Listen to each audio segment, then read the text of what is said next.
ตอนนี้ลาเศร้าเบาเราเนื้อกำลังจะอาบน้ำกับพี่นุงสลิปอาบมาเพิ่น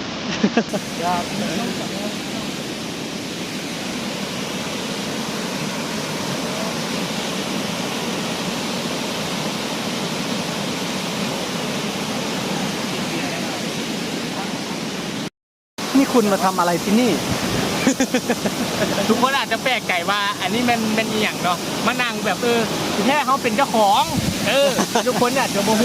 ว่าสุดติ่งเป็นเจ้าของเนาะว่าจะเป็นแบบส่วนตัวเขาเห็นแบบส่วนตัวเลยเนาะไม่ได้แบบนั่งคิวได้เอาก็เป็นเจ้าของไง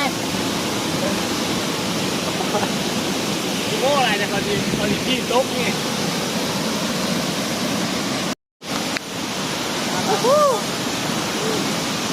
โปรโมทท่องเที่ยวลาว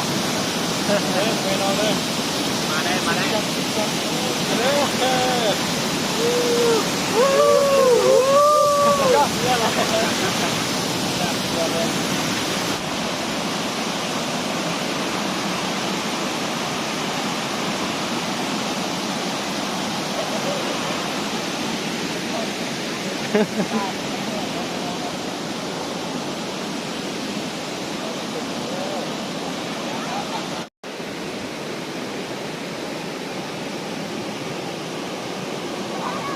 บรรยากาศสวยงามไล่เพื่อนๆมาลิ้นเลยเด้อส่วนตาตำแหงเนาะตาตำแหงอยู่บ้านกระตังยาอยู่มุมพุ่นแข้งลมใส่เด้อบรรยากาศงามไล่เป็นบรรยากาศยามแดงชาวบ้านเขาเจ้าก็มาอาบน้ำเนาะอาบน้ำมาซักเครื่องแล้วคนก็ไปห้านอมามีรางแล้วนอน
โอ้โหโตกันเลย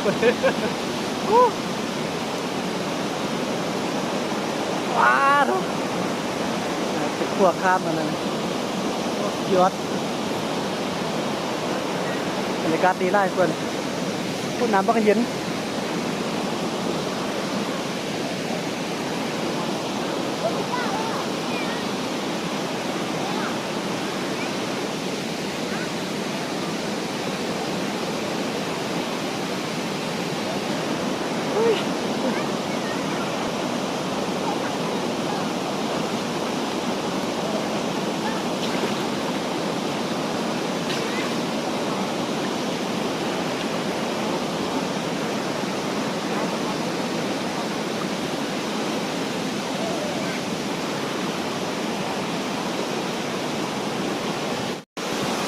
ลิ้นตาดน้ำแห้งเนาะโอ้สุดยอดงามมาก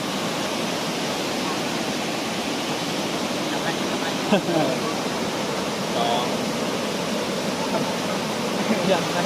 ค่อยหนึ่งอะไรดิเห็นระเบิดตาน้ำแห้งสวยงามได้เรื่องคน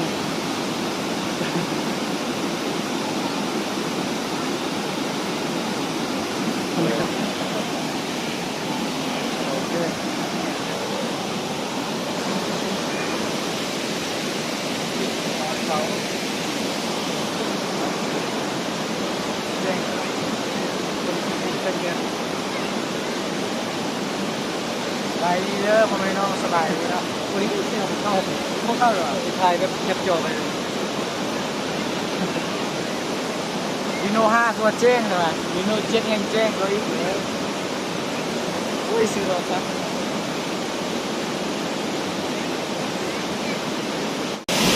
นี่นี่ก็อีกต้นน้ำให้อันซองเนี่ยมาเงินละ ชุดติ่งมาแต่ สุด เรา ติงเตโลสุดติงเตโลกาต้นเนาะเดี๋ยวตัวให้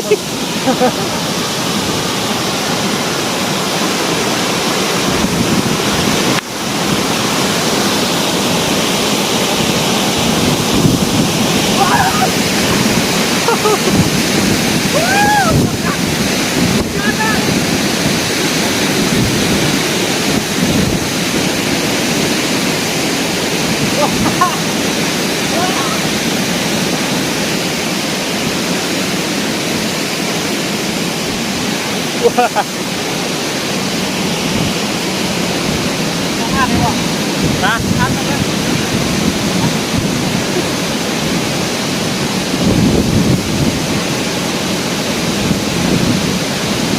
ลงมาได้10,00010,000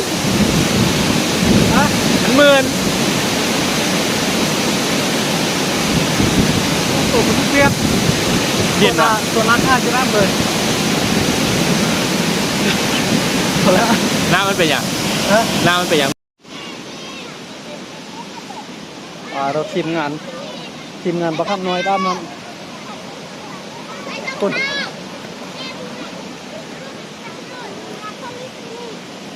เฮ้ยอย่าไปเลือกเอาแปลก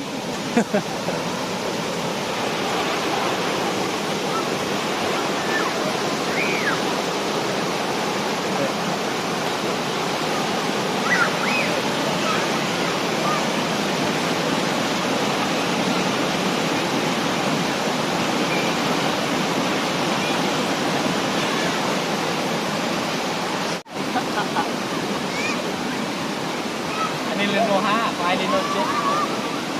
แต่ว่าอันนี้มันบางๆฉะนั้นเนาะสองฟังเลยดูว่า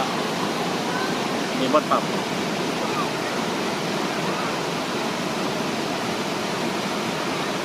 แล้วปรับจะอ้าง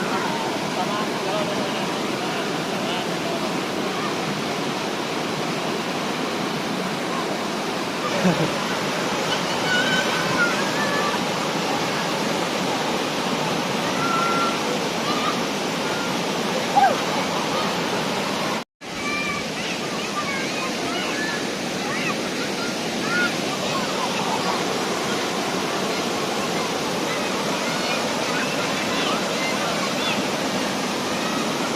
สวยงามได้เด้อบางส่วนตาน้ำแหงเนี่ย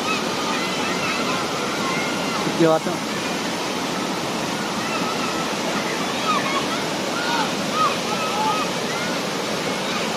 บรรยากาศตัวนี้เย็นได้นะมึงนี่จะมาตั้งแคมป์นะแต่ว่าตอนช่วยนี้จะมาลิ้นน้ำไว้ได้อเพื่อนอยากคลิปหน้านะจะพาเพื่อนไปเบิ่งการตั้งแคมป์นอนอยู่ตาน้ำแหงยอด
ยอดนะบรรยากาศนะ